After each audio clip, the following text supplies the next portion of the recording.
Jadi makna di sini adalah si penulis sadar, praise and worship-nya sadar bahwa dia meninggikan Tuhan setinggi-tingginya dan dia merendahkan dirinya serendah-rendahnya.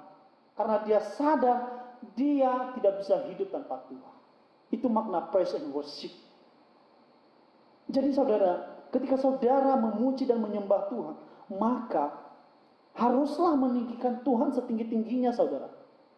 Dan merendahkan diri serendah-rendahnya. Jadi makna di sini adalah si penulis sadar, praise and worship-nya sadar bahwa dia meninggikan Tuhan setinggi-tingginya dan dia merendahkan dirinya serendah-rendahnya. Karena dia sadar dia tidak bisa hidup tanpa Tuhan. Itu makna praise and worship. Jadi saudara, ketika saudara memuji dan menyembah Tuhan, maka haruslah meninggikan Tuhan setinggi-tingginya saudara.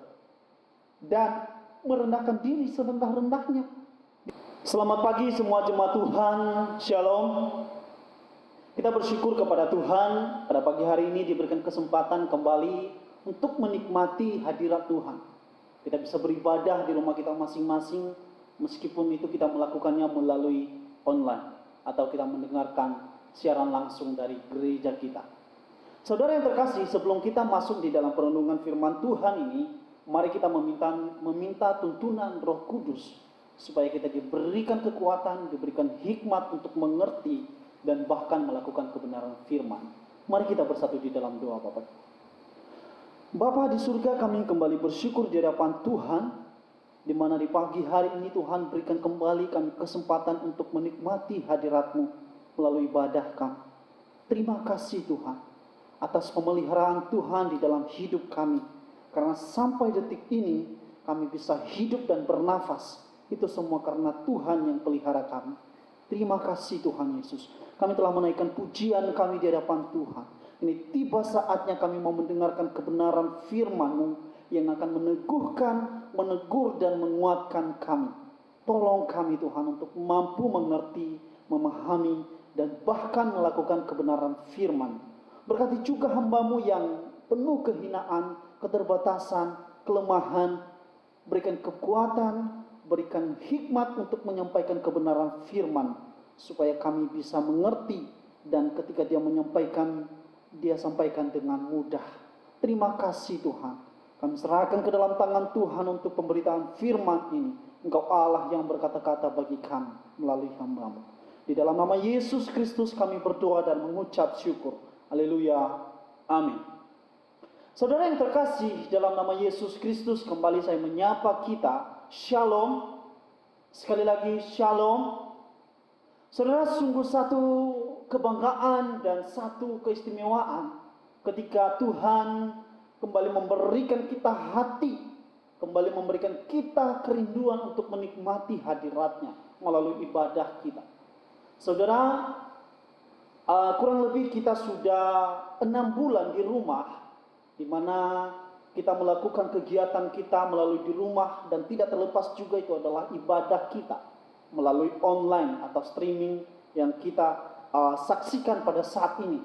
Tentunya ini adalah satu hal yang baru dan mungkin juga membosankan bagi kita. Kenapa? Karena ini adalah satu kebiasaan yang di luar kebiasaan kita.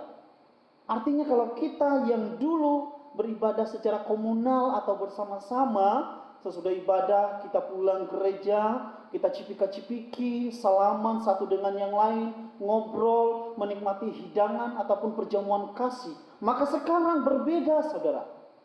Berbeda 100%. Berbedanya apa?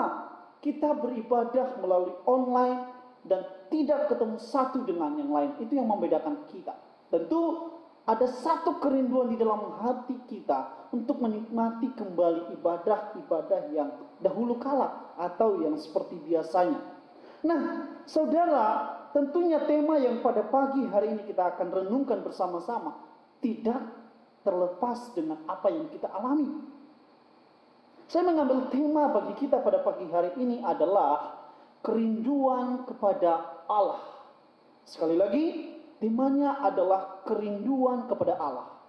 Saya mengajak saudara sekalian untuk melihat Alkitab kita di dalam Mazmur pasal 42 ayat 2 sampai 6. Sekali lagi kita Mazmur pasal 42 ayat 2 sampai ayatnya yang ke-6. Saudara perhatikan secara saksama, saya akan bacakan buat kita ayat ini. Mazmur 42 ayat 2. Seperti rusa yang merindukan sungai yang berair, demikianlah jiwaku merindukan Engkau ya Allah. Jiwaku haus kepada Allah yang hidup. Bilakah aku boleh datang melihat Allah? Air mataku menjadi makananku siang dan malam. Karena sepanjang hari orang berkata kepadaku, di mana Allahmu? Inilah yang hendak ku ingat. Sementara jiwaku gundah gulana, bagaimana aku berjalan maju dalam kepadatan manusia, mendahului mereka melangkah ke rumah Allah dengan suara sorak-sorai dan nyanyian syukur dalam keramaian orang-orang yang mengadakan perayaan. Mengapa engkau tertekan, hai jiwaku, dan gelisah di dalam diriku? Berharaplah kepada Allah, sebab aku akan bersyukur lagi kepadanya, penolongku dan Allahku. Sedemikian jauh pembacaan firman Tuhan, saudara. Kerinduan kepada Allah. Saudara, tentunya setiap manusia memiliki kerinduan tertentu, bukan? Ya. Sepasang pemuda yang saling jatuh cinta, maka ketika dipisahkan akan mengalami kerinduan yang sangat mendalam. Saudara, terbukti ketika seseorang itu dipisahkan, maka apapun akan dia lakukan. Apalagi dengan teknologi yang begitu berkembang, bisa melalui video callan, bisa melalui chatan dan sebagainya macam.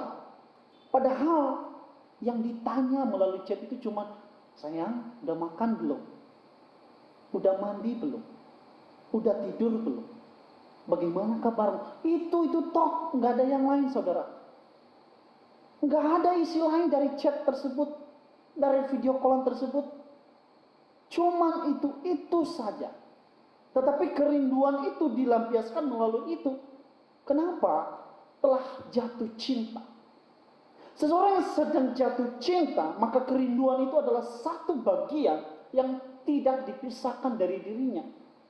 Itu jelas, saudara. Semua orang, apalagi anak muda yang sedang jatuh cinta. Saudara, teman-teman saya pemuda yang sedang jatuh cinta, tentunya pasti mengalami yang namanya rindu. Apalagi kalau sudah terpisah dengan keadaan saat ini, nggak bisa ketemu, social distancing, saudara. Maka rindu yang mendalam pasti terjadi di dalam diri masing-masing pasangan tersebut. Nah, saudara, apa hubungannya dengan pembacaan kita pada pagi hari ini? Saudara, kalau kita membaca di dalam bagian ini, ada satu kerinduan di dalam hati seorang pemazmur atau penulis, ya, yang tidak lain dan tidak bukan adalah Bani Korah. Penulis begitu merindukan keadaan-keadaan yang lalu dia alami. Beberapa penafsir mengatakan bahwa si penulis ini sedang dalam pembuangan di Babel. Ya. Coba bayangkan, saudara, ketika saudara dan saya ditempatkan di satu tempat, di sana semua ateis atau orang yang tidak bertuhan, atau di luar agama Kristen lah begitu. Ya, saudara ditempatkan di sana cuman sendiri, siang dan malam saudara diolok-olok. Kenapa? Karena iman saudara kepada Yesus. Betapa hati kita tertekan, saudara. Betapa jiwa kita merindukan untuk kembali kepada komunitas kita, kepada keluarga kita yang cinta akan Tuhan. Nah, hal yang sama, saudara, dialami oleh penulis, yaitu Bani Korah. Ada fakta penting yang perlu kita tahu siapa itu Bani Korah, saudara. Bani Korah adalah sekelompok orang Lewi yang melayani di bait Allah. Mereka adalah pemain-pemain musik, mereka adalah penari-penari di altar Tuhan, mereka adalah pelayan-pelayan Tuhan. Maka tidak heran, saudara, ketika mereka dibuang di Babel, merindukan keadaan yang mereka lama nantikan saudara. Berbeda keadaan mereka ketika di Babel ataupun di Israel. Karena kalau kita melihat nanti di dalam narasi-narasi yang disampaikan oleh penulis itu begitu dalam sekali maknanya. Saudara, kita akan belajar dari si penulis ini. Bagaimana ia merindukan Allah ketika dia sedang dalam pembuangan. Ini adalah satu ciri orang yang begitu jatuh cinta kepada Tuhan. Jatuh cinta kepada ibadah-ibadahnya yang telah ia sering lakukan. Pertanyaannya adalah, apakah kita saat ini juga merindukan Allah? Seperti si penulis merindukan Allah. Ini merupakan poin penting bagi kita, saudara. Kalau kita jatuh cinta kepada seseorang, maka seharusnya kita merindukan orang tersebut. Sama juga halnya kalau kita mencintai Tuhan, kalau kita benar-benar sungguh-sungguh cinta akan Tuhan, maka kita ada rindu yang menggebu-gebu untuk bertemu dengan Tuhan, untuk menikmati hadirat Tuhan. Tetapi ironis saudara, banyak orang Kristen, banyak orang anak-anak Tuhan saat ini tidak ada sedikit pun rindu-rindu akan Tuhan. Santai-santai aja. Ya. Nah, ini perlu dipertanyakan saudara. Nah, di dalam bagian ini saudara, kita akan belajar 3 poin dari penulis ini yang akan menguatkan iman kita. Sekali lagi, kita akan belajar 3 poin dari si penulis ini. Apa saja poin-poin pentingnya, saudara? Yang pertama adalah iman sejati dimulai dengan kerinduan kepada Allah untuk bersekutu dengannya. Sekali lagi, iman sejati dimulai dengan kerinduan kepada Allah untuk bersekutu dengannya. Saudara bisa melihat di dalam ayat 2 sampai ayat yang ketiga. Nah, sebelum kita lebih dalam, saudara, kita perlu kenali di dalam jenis Mazmur ini. Mazmur ini adalah jenis kitab syair atau puisi. Tentunya di dalam menafsirkannya harus melihat paralel-paralel ayat-ayat yang berkaitan, sehingga kita bisa mengerti apa makna yang begitu dalam dari seorang penulis ini. Itu yang pertama, saudara. Yang kedua, ketika kita melihat bagian ini, syair ini, maka ini adalah ungkapan-ungkapan hati seorang penulis yang diungkapkan di dalam bentuk puisi atau nyanyian. Ya. Sekali lagi, poin pertama adalah iman sejati dimulai dengan kerinduan kepada Allah untuk bersekutu dengannya. Ayat 2 dikatakan demikian, saudara. Seperti rusa yang merindukan sungai yang berair, demikianlah jiwaku merindukan Engkau, ya Allah. Jiwaku haus kepada Allah yang hidup. Bilakah aku boleh datang melihat Allah? Saudara, kerinduan yang mendalam dari hati seorang penulis ini adalah bukti iman sejati, saudara. Ya. Dia merindukan Allah, dia merindukan persekutuan seperti sedia kala. Kenapa? Karena dia sedang dalam pembuangan di Babel.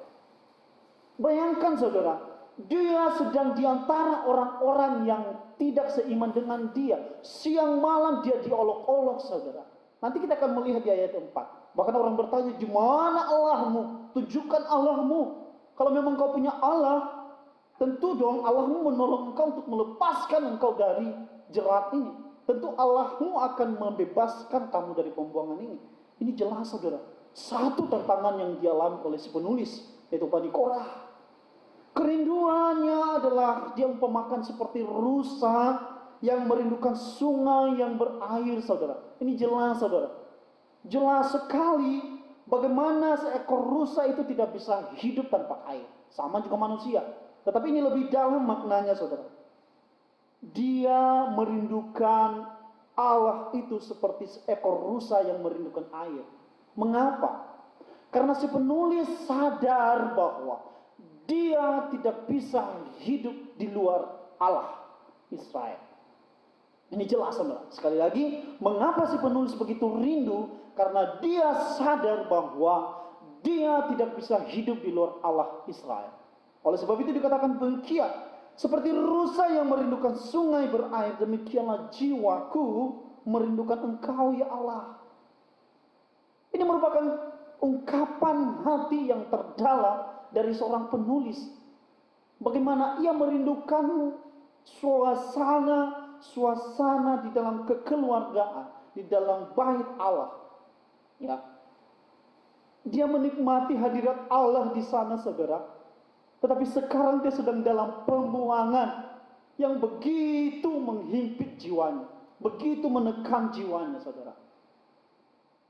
Ya. Sekali lagi, si penulis mengungkapkan perasaannya. Jiwaku haus kepada Allah yang hidup. Bilakah aku boleh datang melihat Allah? Mengapa dia mengatakan bilakah aku dapat melihat Allah? Saudara, di dalam ibadah Israel, tanda dari kehadiran Allah adalah tabut perjanjian. Ya. Ketika ada tabut perjanjian itu, di sana menyimbolkan Allah hadir di tengah-tengah orang Israel. Ya. Nah, saudara, inilah yang dikatakan oleh si penulis, jiwaku haus kepada Allah yang hidup. Bilakah aku boleh datang melihat Allah? Dia ingin melihat kehadiran Allah, saudara, di tengah-tengah ibadah mereka, melihat tabut perjanjian Allah tersebut. Ya. Kenapa? Karena dia di luar Israel. Dia sedang dalam pembuangan. Dia merindukan hal yang sama kembali terjadi di dalam dirinya, saudara. Yaitu di mana dia ingin melayani Tuhan seperti sedia kala, saudara. Ya. Ini adalah satu teladan iman sejati. Bagaimana seseorang yang cinta Tuhan itu memiliki kerinduan yang begitu dalam. Jadi jelas, saudara, ini makna worship yang luar biasa. Ini makna praise and worship yang luar biasa. Saudara, praise and worship itu bukan seperti yang kita atau konotasi seperti saat ini. Praise, loncat-loncat seperti ini. Worship, bila perlu nangis-nangis, ingusan, setelah firman Tuhan, ngantuk. Bukan seperti itu, saudara. Itu salah. Praise and worship adalah praise meninggikan Tuhan setinggi-tingginya. Ya. Worship adalah kita menyembah, kita sujud di hadapan Tuhan. Kita sadar bahwa kita ini bukan siapa-siapa kalau tanpa Tuhan. Jadi makna di sini adalah si penulis sadar, praise and worship-nya sadar bahwa dia meninggikan Tuhan setinggi-tingginya dan dia merendahkan dirinya serendah-rendahnya. Karena dia sadar dia tidak bisa hidup tanpa Tuhan. Itu makna praise and worship. Jadi saudara, ketika saudara memuji dan menyembah Tuhan, maka haruslah meninggikan Tuhan setinggi-tingginya, saudara. Dan merendahkan diri serendah-rendahnya.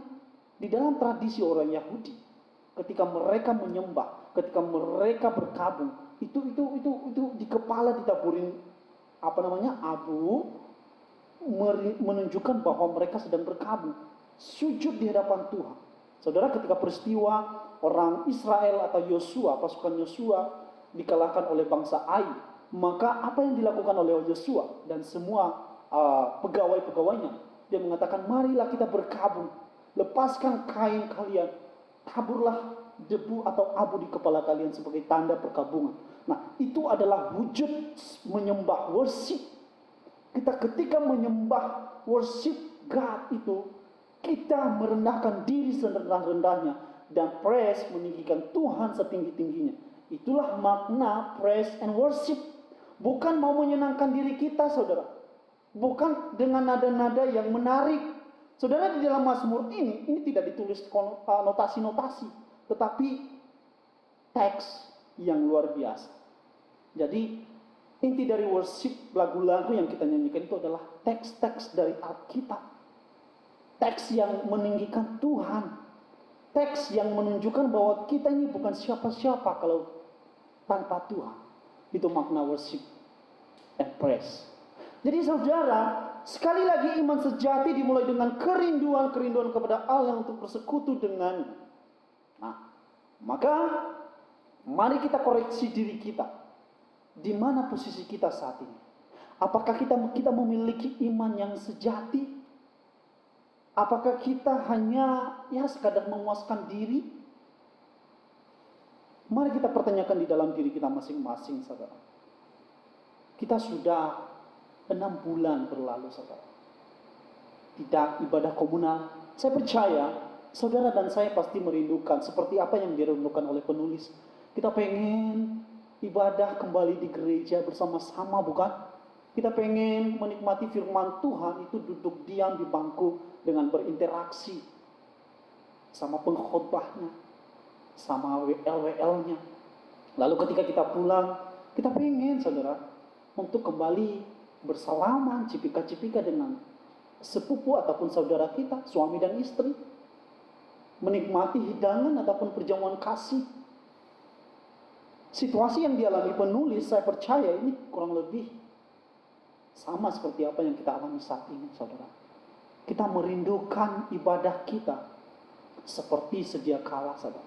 Kita merindukan suasana-suasana ibadah kita seperti sedia kala. Nah, seperti itulah juga penulis, saudara. Mari timbulkan iman kita, kerinduan-kerinduan kita untuk bersekutu kepada Allah, meskipun kita itu melakukan di rumah masing-masing.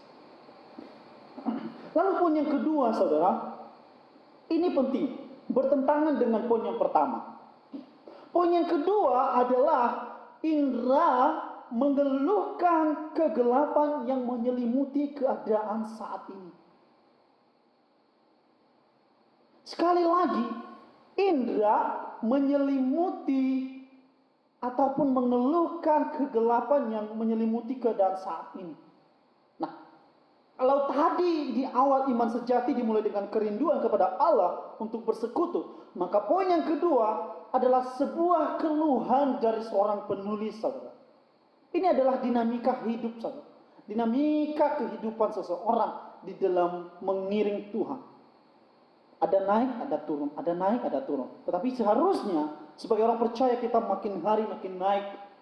Kerohanian kita itu makin menanjak. Naik bukan semakin turun. Indra mengeluhkan kegelapan yang menyelimuti keadaan saat ini. Ini puitis lagi, saudara. Bahasa puitis. Karena kenapa? Kita sedang belajar puisi. Ya. Mengapa si penulis mengeluhkan kegelapan tersebut? Mari kita baca di ayat 4 sampai yang kelima. Air mataku menjadi makananku siang dan malam. Karena sepanjang hari orang berkata kepadaku, di mana Allahmu? Luar biasa, bukan? Orang yang ditempatkan seorang diri di luar orang yang percaya, begitu diintimidasi, saudara, dihina, dipertanyakan Allahnya. Bayangkan, saudara, kalau saudara di posisi si penulis. Bayangkan kalau saudara di posisi si pemazmur saat ini. Tertekannya luar biasa. Saya percaya banyak di antara kita anak-anak perantau, ya. Seperti mungkin Ko Reinhardt ketika di Kanada, mungkin dia mengalami hal yang sama, saudara, menghadapi orang-orang ateis. Orang ateis bertanya, "Where is God? Di mana Tuhan itu? Benarkah Tuhan itu ada? Tunjukkan sama saya. Kalau memang betul ada Tuhan, kenapa penderitaan masih ada? Kalau memang Tuhan ada, kenapa mengizinkan pencobaan? Kalau memang Tuhan ada, mengapa ada peperangan?" Nah, itu adalah pertanyaan-pertanyaan seputar yang nantinya akan kita keluhkan. Indra kita. Indra itu adalah sesuatu yang kita bisa lihat, kita raba, kita rasakan, saudara. Indra ini mengeluhkan kegelapan yang menyelimuti keadaan saat ini.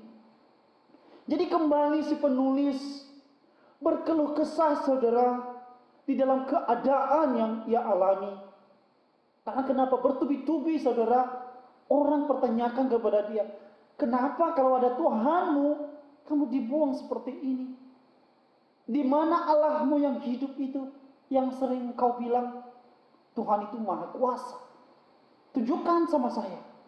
Luar biasa, saudara. Ini menunjukkan bahwa sekali lagi si penulis merasakan benar-benar intimidasi yang luar biasa. Sehingga dia mengeluhkan keadaan itu, saudara. Bagaimana dia harus keluar dari posisi itu? Bagaimana dia harus membuktikan bahwa Allah itu ada? Oleh sebab itu, dia berkata, inilah yang hendak ku ingat sementara jiwaku gundah gulana. Bagaimana aku berjalan maju dalam kepadatan manusia, mendahului mereka melangkah ke rumah Allah. Dengan suara sorak-sorai dan nyanyian syukur dalam keramaian orang-orang yang mengadakan perayaan. Indra mengeluhkan keadaan yang dia alami. Nah, ditambah dengan kenangan-kenangan masa lalu, zona nyaman yang pernah dia alami, saudara. Saudara, begini, Tuhan terkadang mengizinkan masalah buat kita, supaya kita semakin sadar bahwa kita ini tidak bisa hidup tanpa Allah. Sama apa yang dialami oleh seorang penulis saat ini. Tuhan izinkan hal itu supaya dia tahu bahwa Tuhan itu adalah Allah yang harus dia sembah. Jangan terlena dengan zona nyamannya sendiri. Begitu pula saudara, kalau kita melihat sejarah gereja, Tuhan izinkan penganiayaan yang nantinya membuat orang-orang Kristen itu berpencar. Sampai saat ini Kristen itu masuk di Asia. Nah, Tuhan punya rencana di balik segala sesuatu, saudara. Ketika Tuhan saat ini mengizinkan masalah bagi kita, maka percayalah bahwa Tuhan punya rencana di balik itu. Saudara, di Iran saat ini banyak orang yang percaya Yesus tuh. Banyak orang bertobat dan dibaptis. Nah, melalui COVID-19 ini. Kita percaya bahwa Tuhan bekerja di balik COVID-19 ini. Banyak anak-anak Tuhan yang memberitakan firman Tuhan melalui media online. Jadi percayalah bahwa ketika ada masalah itu, Tuhan tidak pernah tinggal diam. Dan Tuhan pasti punya rencana yang terbaik untuk saudara dan saya. Oleh sebab itu jangan mengeluhkan keadaan tersebut. Poin yang ketiga adalah iman sejati kembali meneguhkan dan menguatkan bahwa Tuhan pasti menolong dan semuanya akan baik-baik saja. Nah, kalau tadi yang di atas, iman sejati dimulai dengan kerinduan. Yang kedua, Indra mengeluhkan keadaan-keadaan. Lalu yang ketiga, menjawab lagi. Ya, menjawab lagi tantangan yang kedua, yaitu iman sejati kembali meneguhkan dan menguatkan bahwa Tuhan pasti menolong dan semuanya akan baik-baik saja. Mari kita coba lihat di ayat ke-6. Mengapa engkau tertekan, hai jiwaku, dan gelisah di dalam diriku? Berharaplah kepada Allah, sebab aku akan bersyukur lagi kepadanya, penolongku dan Allahku. Nah, saudara, kalau kita punya iman yang sejati, maka percaya bahwa kita akan diteguhkan. Kita akan percaya bahwa Tuhan akan tolong kita. Ya, seperti si penulis ini, kembali dia menguatkan dirinya, saudara. Dia menguatkan dirinya sendiri. Oh jiwaku, mengapa engkau tertekan dan gelisah di dalam diriku? Kalau dari awal tadi dia haus, dia merindukan Allah. Ya. Lalu yang kedua, dia mengeluhkan. Sekarang dia kembali menguatkan dirinya, saudara. Saya percaya si penulis ini begitu sangat mencintai Tuhan. Begitu sangat memiliki hubungan intim dengan Tuhan. Saudara, ketika keadaan menghimpit kita, maka iman sejati kita akan meneguhkan kita, saudara. Ya. Jangan sampai kita terpuruk di dalam permasalahan yang kita alami. Percaya bahwa semuanya akan baik-baik saja. Mengapa? Karena Tuhan adalah Tuhan yang menolong kita tepat pada waktunya. Seperti si penulis mengatakan begini, berharaplah kepada Allah, sebab aku akan bersyukur kepadanya, penolongku dan Allahku. Iman itu adalah menyerahkan segala sesuatunya kepada Tuhan. Itu iman yang sejati, saudara. Ya. Jadi percayalah bahwa Tuhan pasti tolong. Saudara, dari ketiga poin yang kita pelajari pada pagi hari ini, haruslah kiranya kita bersyukur kepada Allah. Karena sampai detik ini Tuhan masih pelihara kita. Kita harus bersyukur kepada Allah sampai detik ini Tuhan masih berikan kita waktu. Kalau Tuhan berikan kita waktu, maka mari saudara dan saya manfaatkan waktu itu sebaik mungkin untuk kemuliaan nama Tuhan. Jangan menyia-nyiakan waktu. Gunakan waktu ini untuk membaca, merenungkan firman Tuhan dan menyampaikan atau memberitakan tentang Tuhan. Supaya banyak orang yang dimenangkan lewat peristiwa COVID-19 ini. Sekali lagi saya percaya bahwa Tuhan mengizinkan masalah ini terjadi di dalam diri kita. Supaya kita memiliki kerinduan untuk menikmati Allah. Supaya kita memiliki iman yang sejati kepada Tuhan. Mari saudara, bersama-sama kita berpegang teguh di dalam keluarga kita. Untuk meyakinkan diri kita. Untuk berharap kepada Allah. Berharap kepada Allah saja. Jangan kepada Allah yang lain. Jangan kepada yang lain. Karena kalau kita berharap kepada manusia, manusia itu akan mengecewakan saudara dan saya. Tetapi kalau kita berharap hanya kepada Allah saja dan bersyukur kepadanya, maka percayalah Allah itu adalah penolong kita yang sejati. Dia akan menolong kita tepat pada waktunya. Bila Tuhan yang mengangkat saudara dan saya, maka percaya tidak ada seorang pun yang akan menurunkan saudara. Bila Tuhan yang membukakan pintu, maka tidak seorang pun yang bisa menutup pintu itu buat kita. Mari kita bersatu dalam doa. Bapa di surga, kami bersyukur di pagi hari ini diberikan kesempatan kembali untuk menikmati Tuhan di dalam ibadah kami.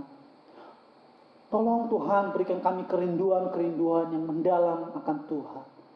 Kami menikmati hadirat Tuhan melalui persekutuan kami, melalui ibadah kami, kendati pun kami melakukan di rumah kami pribadi lepas pribadi, dan melalui online. Kami percaya Tuhan bekerja di balik segala sesuatunya. Terima kasih Tuhan. Hamba-Mu telah berhenti berkata-kata.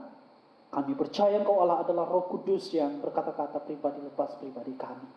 Terima kasih Tuhan Yesus. Hanya dalam nama Yesus Kristus kami berdoa dan mengucap syukur. Amin. Selamat pagi semuanya, jemaat Tuhan. Shalom.